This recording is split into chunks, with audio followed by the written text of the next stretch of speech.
Buenas noches. Hace un año, en marzo del año pasado, hubo un gran escándalo porque se autorizó en la Ciudad de México la celebración del Festival Vive Latino, que juntó a una gran cantidad de jóvenes. Apenas comenzaba la pandemia.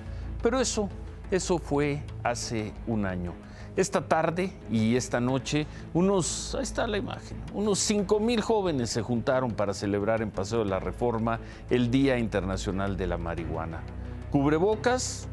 Pues unos pocos. ¿Sana distancia? Nada. Para efectos, la pandemia del COVID ya terminó en la Ciudad de México y ahí están las imágenes.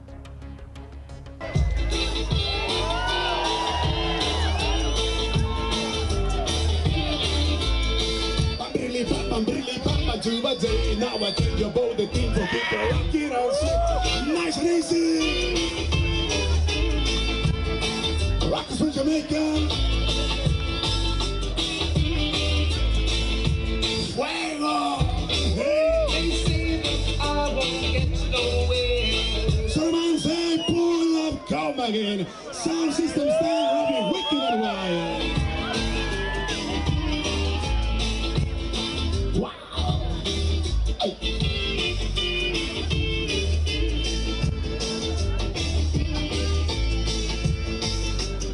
Original records, music from Jamaica. They say that I won't get nowhere. Hey. So they say, that's what they say. Tendremos la crónica de la marihuana, que es también la crónica del fin de la pandemia, al menos en la Ciudad de México. Y antes de ir con la información del día, veamos estas otras imágenes también de la Ciudad de México. Las protestas de los ciclistas regresaron a las calles porque hoy fue atropellado y murió un niño de 13 años que viajaba en una bicicleta con su mamá. Los atropellaron en Clavería, en Azcapotzalco. Los ciclistas furiosos bloquearon la concurrida glorieta de Camarones y pasó esto. Son imágenes del camarógrafo, de nuestro camarógrafo de Grupo Imagen, Iván Barán.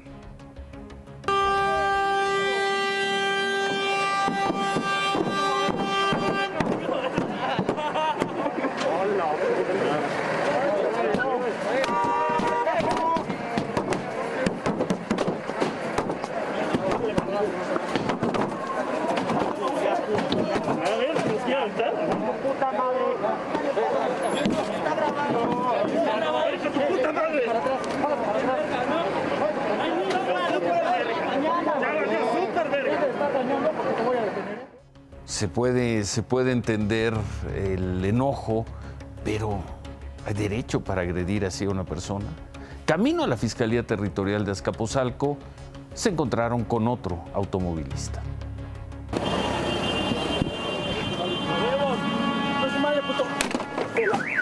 ¡Bájate, puto! ¡Bájate, puto! ¡Hasta puto eres, puto huevo! ¡Vente, vente!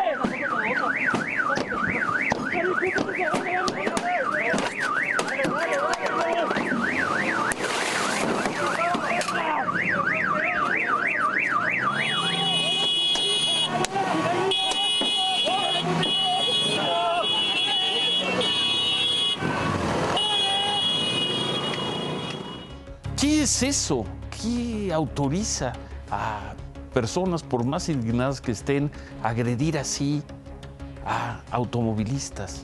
¿Qué los autoriza? Ya en la Fiscalía, los padres del niño de 13 años se unieron a la protesta. ¡Justicia para Rodrigo! ¡Justicia para Rodrigo!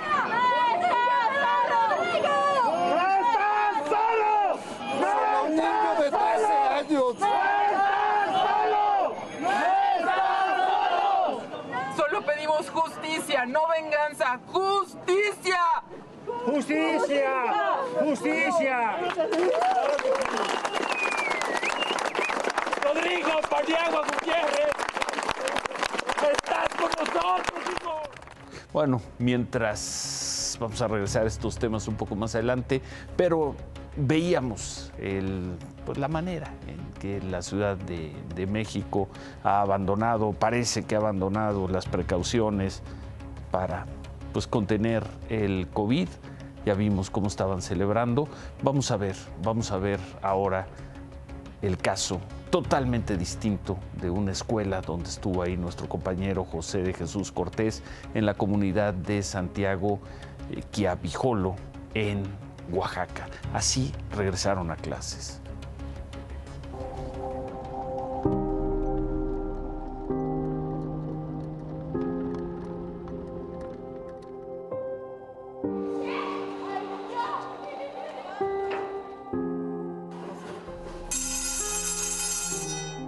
A 6 horas de Oaxaca capital, en medio de la Sierra Sur del estado, en una comunidad de 400 habitantes a la que se llega después de 3 horas de terracería, 100 alumnos dejaron de trabajar el campo y regresaron a las aulas.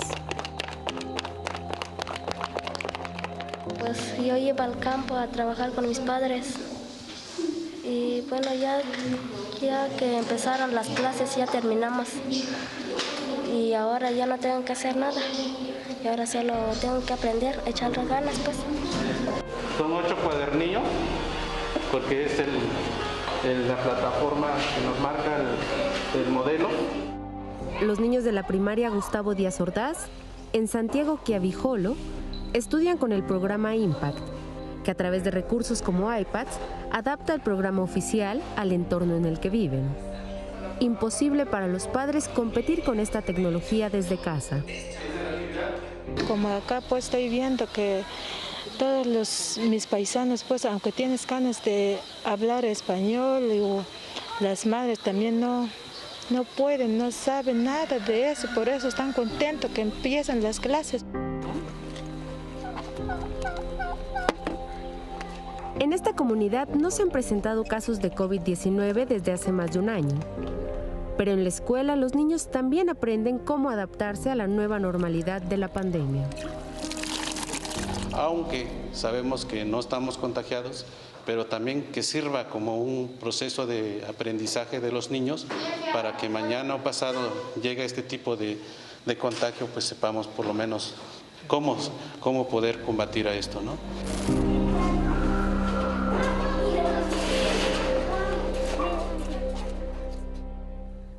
Qué gran esfuerzo, felicidades a este colegio, felicidades a esa comunidad. Hoy, por cierto, comenzó la vacunación del personal educativo en 5 estados, Nayarit, Veracruz, Tamaulipas, Chiapas y Coahuila, de acuerdo con la Secretaría de Salud. Hasta las 4 de la tarde habían sido vacunadas unas 50,000 personas en esos 5 estados. La campaña de vacunación va a seguir toda la semana. Según el subsecretario de Salud, estos estados podrán retomar clases presenciales a finales de mayo, 2 semanas después de la vacunación. Bueno, esta mañana el presidente López Obrador recibió la primera dosis de la vacuna contra coronavirus. Médicos del Ejército Mexicano lo vacunaron al terminar la conferencia en Palacio Nacional. El presidente aseguró que se aplicó la vacuna en la conferencia para mostrar que no hay riesgo y hacer un llamado a los adultos mayores que no se han vacunado. Vacuna contra COVID-19 es del laboratorio de AstraZeneca y le muestro la jeringa con la que va a ser vacunada. Igualmente es una jeringa nueva, está totalmente sellada, ¿ok? Voy a proceder a realizar la asepsia. La molestia.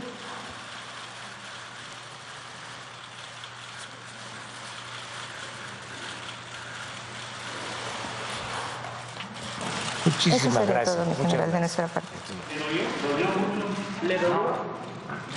No, tiene unas manos muy suaves y no duele. Vacunado el presidente López Obrador, veíamos las cifras de la vacunación. En los últimos 7 días se han aplicado el promedio que hemos estado presentando aquí, 384,000 vacunas. La semana pasada se habían logrado 4 días consecutivos con más de 500,000, pero bueno, sumando las de los últimos días, son ya menos de 400,000. Es el promedio de los últimos 7 días.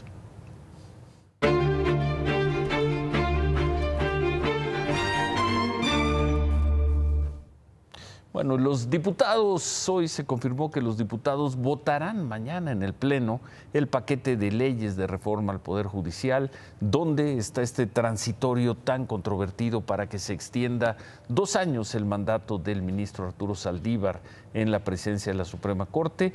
Mañana van a sesionar y seguramente mañana la mayoría de Morena y sus aliados sacarán adelante esa reforma con el transitorio que amplía el mandato del presidente de la Corte. Si nos fuéramos al 30 de abril y conforme al procedimiento legislativo, no le daría tiempo a las comisiones de circular el dictamen con la oportunidad, de tal manera que le vamos a enviar los trámites y lo vamos a estar subiendo al Pleno seguramente el día de mañana. Esa reforma que tiene como propósito y está en el centro de su interés garantizar una justicia pronta, expedita, y ese es el espíritu que tiene el transitorio, que al alargar el periodo del presidente de la Suprema Corte pueda haber también oportunidad de garantizar el cumplimiento de la reforma. Los diputados de la oposición, del PAN, del PRI, del PRD, del Movimiento Ciudadano, adelantaron que no van a acompañar esta propuesta, pero como sus votos no alcanzan para frenarla, le piden al ministro presidente de la Corte, Arturo Saldívar, que sea él quien tome una decisión y que en el momento que él considere prudente se deslinde de todo esto y rechace ampliar su mandato. La opinión de los colegios de abogados, de los especialistas, de los analistas, de los conocedores de estos temas es absolutamente en contra de lo que votó la semana pasada el Senado y seguramente votará mañana la Cámara de Diputados. Hay una unanimidad en contra de esta ampliación del periodo del ministro Arturo Saldívar como presidente de la Corte, al menos entre los especialistas y los juristas de México. Sin embargo, todo indica que mañana sacarán adelante esa reforma con los 2 años adicionales los diputados de Morena. El presidente López Obrador, por cierto, dijo que va a cumplir con lo que diga el INE, pero que él seguirá hablando de lo que funciona en su gobierno durante sus conferencias. El presidente dijo que su derecho a manifestarse está por encima de cualquier reglamento. Sería un golpe de estado técnico si no tuviésemos esta posibilidad de informarle a la gente. Pues sería como antes, o peor, es un retroceso. Entonces, ojalá y no saquen esos afanes autoritarios, dictatoriales. Afanes autoritarios, un golpe de Estado. Palabras hoy del presidente López Obrador.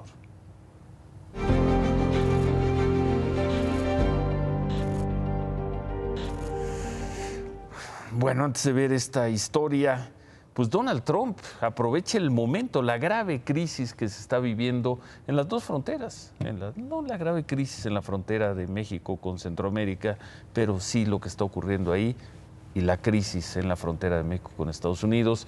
Aprovechó para decir esto en una entrevista con Fox News. Anoche se conoció un adelanto de esta entrevista que se va a transmitir en unos días y se sirvió con la cuchara grande el señor Trump. Y pues ni hablar, lo que vamos a ver le da la razón a Donald Trump. Hace un mes presentamos estas imágenes del despliegue de elementos de la Guardia Nacional, soldados y agentes de migración en la frontera sur, particularmente en el Suchiate. Por esos días se había ordenado el cierre al paso no esencial en la frontera sur. Se ha hablado desde entonces de un despliegue de unos 8,000 militares en las dos fronteras. Bueno, eso fue el 22 de marzo. El reportero Humberto Padgett estuvo este fin de semana en la zona y esto le da la razón a lo que está diciendo Donald Trump. Es el Paso del Coyote, uno de los cientos pasos informales en más de 1,000 kilómetros de la frontera de México con Guatemala. nada importan las restricciones de viajes internacionales como consecuencia de la pandemia. Dejar el lado mexicano cuesta tan solo 5 pesos. En esta época de estiaje ni siquiera falta subir a una balsa de llantas. Es suficiente con arremangarse los pantalones y pasar de Centroamérica a Norteamérica en 2 minutos con 40 segundos. A partir de este punto, el Instituto Nacional de Migración y la Guardia Nacional vuelven a parecer interesados en detectar a los centroamericanos que antes se internaron en México sin mayor problema. Nos bajan de las combis cuando vamos en las combis. ¿Cómo saben? O sea, tú y yo no nos vemos distintos. ¿Cómo saben que tú eres hondureño y yo no? Pues quizá ellos tienen un chip que lo identifican a uno porque la verdad solo paran la combi. Bájate tú, bájate tú, bájate tú, bájate tú, bájate tú. Y al clavo. A los que bajan es porque son inmigrantes. El gobierno mexicano ha dispuesto 10 puntos de este tipo entre Ciudad Hidalgo, donde está el Paso del Coyote, y Arriaga, donde los migrantes suelen o solían subir al tren conocido como La Bestia. Pero ante el refuerzo de la vigilancia carretera, el flujo está cambiando. Ay, mira, veo bastante por acá. Me imagino que es por la contención que hay en la frontera. Y es posible que sí. La Bestia y sus alrededores lucen desolados. Aún así, Arriaga mantiene parte de la concentración de niños migrantes no acompañados. En las últimas semanas, esta sede del DIF municipal se convirtió en un albergue.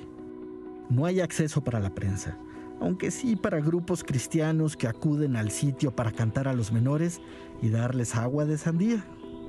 No hay mucho más para ellos. Afuera, las redadas continúan. Los migrantes acusan que se les detiene apenas se alejan de los albergues, de las oficinas de gobierno en que tramitan sus refugios, en hoteles, centrales de camiones, donde sea. Esta escena ocurrió el domingo por la tarde en una parada de transporte público cercana al aeropuerto de Tapachula. Preocupado. ¿Por qué? Me confunde mucho con ser hondureño, salvadoreño. Yo soy mexicano, yo tengo mi credencial. ¿Dónde lo detuvieron? Acá mismo. Esta es mi credencial, este soy yo. Si usted fuera rubio de ojos azules, ¿cree que lo detendrían? No. ¿Igual a usted? No, al gringo no le hacen nada. Y todo para que unos kilómetros al sur, ir de un país al otro sea tan sencillo como caminar sobre el agua.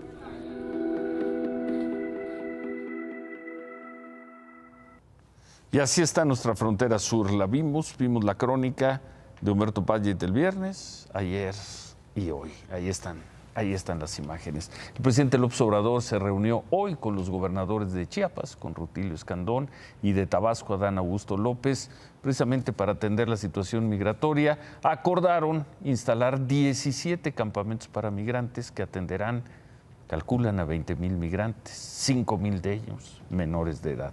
El director del Instituto Nacional de Migración, Francisco Garduño, dijo que también analizan instalar ese tipo de campamentos en Tamaulipas, Sonora, Coahuila, Chihuahua y Baja California. En otras cosas, vamos a ver estas imágenes. Pedro Casas, alcalde de Ciénega de Flores, en Nuevo León, fue detenido por policías estatales, acusado supuestamente de secuestro y delitos electorales. Los policías llegaron hasta la Quinta Tierra Blanca en ese municipio. Ahí rescataron a Eric López, un brigadista de Morena, que supuestamente grabó una reunión entre el presidente municipal detenido, su esposa Flora Margarita Quiroga, quien aspira a ser la alcaldesa de ese municipio, y taxistas de la zona. El fiscal de delitos electorales en Nuevo León, Gilberto Los Hoyos, confirmó la detención de 8 hombres, entre ellos Pedro Casas. Así se dieron los hechos. ¿Dónde está la persona que tienen golpeando? ¿Dónde está? Dígame dónde está, nomás lo quiero ver. Está golpeado, ya lo vi. Sí, está bien golpeado, alcalde. Madre. No es posible esto, está golpeado el muchacho. Güey. Está golpeado, señor alcalde. Eric, ¿te golpearon? Alcalde, suéltelo. Es secuestro, señor alcalde. Sáquelo, mire cómo está golpeado. Es secuestro, siguen ocurriendo cosas extrañas, muy extrañas en esta campaña. Por cierto, pues parece, nos hicieron llegar esta imagen, a ver si la podemos ver, hoy en un mitin en Zacatecas. Ahí está David Monreal tocando así a una mujer, el candidato de Morena al gobierno de Zacatecas. Estamos tratando de autentificar la información. Vamos a regresar con esto más adelante. Kimberly, ¿cómo ves? Ciro, buenas noches. Vamos a dejar ahí. Vamos a dejar y vamos a esperar que sea auténtico. Ya nos vas a decir. Ahí estuvo. Así es, y ya veíamos al inicio parte de estas imágenes y fue así como conmemoraron 5,000 personas en la Ciudad de México el Día Mundial de la Marihuana. ¡Feliz 420! ¡Préndanse los porros! Y se prendieron. Hoy, 20 de abril, la comunidad canábica celebra el Día Internacional de la Marihuana. Y en la Ciudad de México, el martes verde fue en la explanada del Monumento a la Revolución, a las puertas de la Secretaría de Salud Federal y en el epicentro Pacheco de la capital del país. El Plantón 420, vecino del Senado de la República, promovido por el Movimiento Canábico Mexicano. Aquí en clase, profe. Profe, presente. Desde las 2 de la tarde, miles de personas se reunieron en el cruce de Avenida Insurgentes y Paseo de la Reforma. El cálculo es que hasta 4,000 personas llegaron al lugar. Consumidores en su mayoría, que traen la planta en la piel. Pacheco libre solo por hoy, repitieron en esta fiesta las puertas del Senado, donde su presidente Eduardo Ramírez advierte que al gobierno de la Ciudad de México le ha faltado contundencia para retirar a los que hoy celebran. ¿Va a ser necesaria el uso de la fuerza pública? Esa será una decisión que la jefa de gobierno tendrá que tomar. ¿Usted se la ha solicitado? No propiamente, lo único que sí le pedí es que pues hagan política. Más de 4,000 personas en un parque público.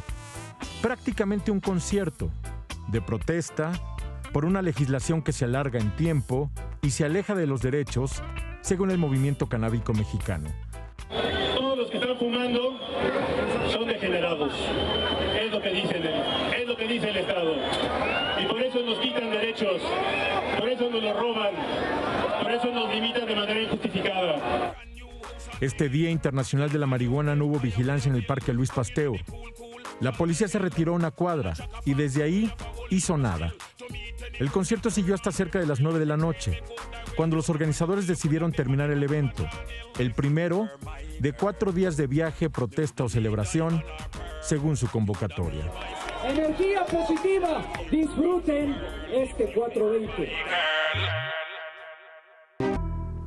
Y como vimos al comienzo del programa, un niño de 13 años murió tras ser atropellado por un auto en la colonia Clavería, en la alcaldía Azcapotzalco. Rodrigo iba con su mamá, quien lo guiaba, cuando en la calle Clavería, esquina El Cairo, un automóvil lo arrolló y se dio la fuga. De acuerdo con sus padres, el conductor iba en sentido contrario. Horas más tarde, la Secretaría de Seguridad informó que gracias a las cámaras de vigilancia capturaron al hombre, este hombre que atropelló al niño Rodrigo. 58 años, fue detenido en la colonia San Francisco Tetecala, ahí en Azcapotzalco. El auto en el que viajaba tenía un golpe en el parabrisas que se presume pudo haber sido por este atropellamiento. Y como vimos al principio también, esta muerte provocó manifestaciones de ciclistas. Se congregaron primero en Avenida Insurgentes y Álvaro Obregón, frente a las oficinas de la Secretaría de Movilidad. Rodaron hasta Avenida Camarones en Azcapotzalco, bloquearon la glorieta de Camarones durante media hora y, como en otras protestas, exigían mayor seguridad y respeto de parte de los automovilistas. Y hechos de violencia otra vez contra los automovilistas. Bueno, vamos a ver las cifras de hoy del coronavirus. Hoy otra vez México se puso por arriba de las 500 personas muertas reconocidas por la Secretaría de Salud. Brasil sigue arriba de los 3,000 y Estados Unidos ya abajo de nosotros. La India creciendo también. Si se toman las cifras totales, bueno, nosotros estamos a nada, tristemente, de llegar a las 250,000 personas muertas y pues nada más que comentar sobre Estados Unidos, Brasil y la India, Kimberly. Así es, Ciro, y justamente esta noche el Departamento de Estado de Estados Unidos actualizó su alerta de viajes para México. Colocaron a México en el nivel 4 de alerta, es el nivel máximo. Le piden a los ciudadanos no viajar al país. La razón, el COVID. Este cambio se debe a una política del Departamento de Estado basada en información del Centro de Control de Enfermedades. Con esta política, Estados Unidos colocó al 80% del mundo en el nivel máximo de alerta. Esto incluye a Reino Unido, a Alemania y a Israel. Y estabas comentando de la India, ahí la situación es crítica. Hoy se rompió el récord de contagios con más de 270,000 y 1,619 muertos. Los cementerios y crematorios están trabajando al límite y pronto no podrán darse abasto si las cifras continúan con ese ritmo, pero también el oxígeno está escaseando. Los enfermos los trasladan a las grandes urbes, donde también se está agotando este insumo. Así las cosas en el mundo, Ciro. Y el 28 de enero del año pasado, tú lo recordarás, le estábamos informando del asesinato de nuestro compañero colaborador del área de finanzas de Grupo Imagen. Aquí enfrente, a 2 cuadras, Mauricio López Romero. Esa noche Mauricio salió de nuestras instalaciones de aquí de Imagen, caminó 250 metros y se le acercaron 2 personas en motocicleta y le dispararon. Por este hecho había 2 detenidos, un hombre y una mujer, quienes intentaron ocultar esta moto que se utilizó en el asesinato. Bueno, esta noche la Fiscalía de Justicia de la Ciudad de México informó que ya hay otro detenido. En Monterrey fue detenido un hombre identificado como Luis, quien habría sido uno de los que le dispararon. Este hombre va a ser enviado al reclusorio Oriente. La principal línea de investigación de la Fiscalía era un presunto ajuste de cuentas. Bueno, pues detenido. Gracias. Gracias, Ciro. Gracias, Buenas noches. El presidente López Obrador se refirió en la mañana al acuerdo de reparación del daño que se alcanzó con el empresario Alonso Ancira para que saliera de la cárcel. El señor Ancira se comprometió a pagar $216 millones por una supuesta compraventa fraudulenta de una empresa agronitrogenados. Por este acuerdo, ayer, y lo vimos aquí, dejó la cárcel el señor Ancira. Esto dijo el presidente. Yo celebro que se haya llegado a este acuerdo. Es un hecho posiblemente inédito o llevaba mucho tiempo que no se registraba. Sería bueno ver otros casos. Le agradecemos mucho a la Fiscalía General de la República, también el Poder Judicial. El presidente dijo que ese dinero va a ayudar a Pemex a invertir y recomendó que se utilice en fertilizantes para campesinos en Guerrero, Puebla, Tlaxcala y Morelos. Por cierto, según lo dicho ayer por los abogados de Alonso Ancira, uno de los asuntos que se había acordado era descongelar las cuentas bancarias del empresario, pero hoy la Unidad de Inteligencia Financiera informó que no las van a desbloquear, no por lo pronto. El argumento es que el procedimiento mediante el que se congeló las cuentas del señor Ancira es ajeno al proceso penal que se le sigue. Según la Unidad de Inteligencia Financiera, el monto de las cuentas bloqueadas no es suficiente para pagar los $216 millones. Cuando los diputados y los senadores de la mayoría se ensoberbecen y se creen mucho, se creen lo máximo, porque son la mayoría, siempre se equivocan. Se equivocaron con la ley de la industria eléctrica, la van a perder en tribunales. Se están equivocando con la ley de hidrocarburos, que la van a pasar. Hoy la Comisión Federal de Competencia emite un comunicado y dice, como no pudimos hablar, les decimos lo que opinamos. Va a venir la controversia constitucional. Y la única que le sale bien es la de la subcontratación. ¿Por qué no lo hicieron ellos? La negociaron. Se negoció. Esa es la diferencia. Cuando uno se hace por mayoría, de vamos a imponer la mayoría, los vamos a aplastar a todos y vamos a hacer el registro de teléfonos móviles, que también nació muerto, no le sale. Cuando se reúnen, como el caso del outsourcing, con empresarios, trabajadores y gobierno, les quedó muy bien la ley. Les quedó, no se daña el empleo. A los trabajadores se les va a reconocer donde realmente trabajan, se arregla el tema del reparto de utilidades y todo funciona para bien de la inmensa mayoría de las personas. Ojalá los legisladores, los que ya se van de la Cámara de Diputados ya no cuentan, los que van a llegar, algunos se reelegirán, y los senadores entiendan que se legisla de cara a la gente, hablando con los interesados y no hablando nada más entre ellos. Está bien. Rebátala, David. Decías hace un momento, Ciro, que el presidente dice que hay que usar el dinero de Ancira en fertilizantes y cosas así. ¿Por qué no mejor en seguridad en Petróleos Mexicanos? Estamos normalizando que casi todos los días, casi todas las semanas, hay un incidente donde hay trabajadores lesionados. ¿Es normal que siempre tengan algún problema? Bueno, antes de ir a pausa, esta mañana un grupo, personas protestaron en el Zócalo de la Ciudad de México, acusan que fueron defraudadas por el Banco Santander.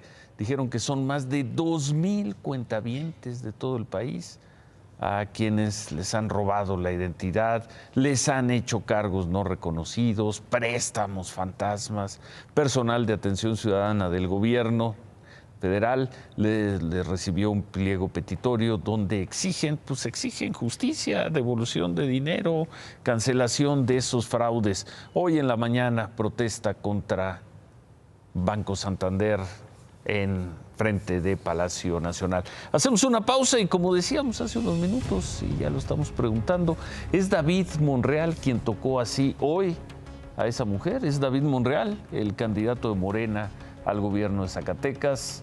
Volvemos con eso. Nos vamos con esta imagen. David Monreal es el candidato de Morena al gobierno del estado. Hoy estuvo en Juchipila y ahí tocó así a la candidata a la presidencia municipal, a Rocío Moreno Sánchez. Hoy el señor Monreal tuvo actos en Mezquital del Oro, en Moyagua, en Aposol y en Juchipila. Y bueno, pues ahí se dio esa imagen. Hemos hablado insistentemente, buscado al equipo de David Monreal, a su equipo de prensa, no tenemos ninguna respuesta. Nos dicen, gracias a todas las personas que se han comunicado con nosotros, dicen que el cinturón piteado es el mismo, que no hay duda que se trata de David Monreal. Pues sí, no hay duda, pero queríamos reconfirmar esta imagen con él, que está empezando a dar vueltas por todos lados. Y aquí, ¿a quién no se le ocurre en una campaña, sabiendo que todo se registra, tocar así a esa mujer? Suponemos que pues el candidato Monreal se disculpará. Queda ahí la imagen, se quedan con ¿qué importa? Gracias, buenas noches, ánimo.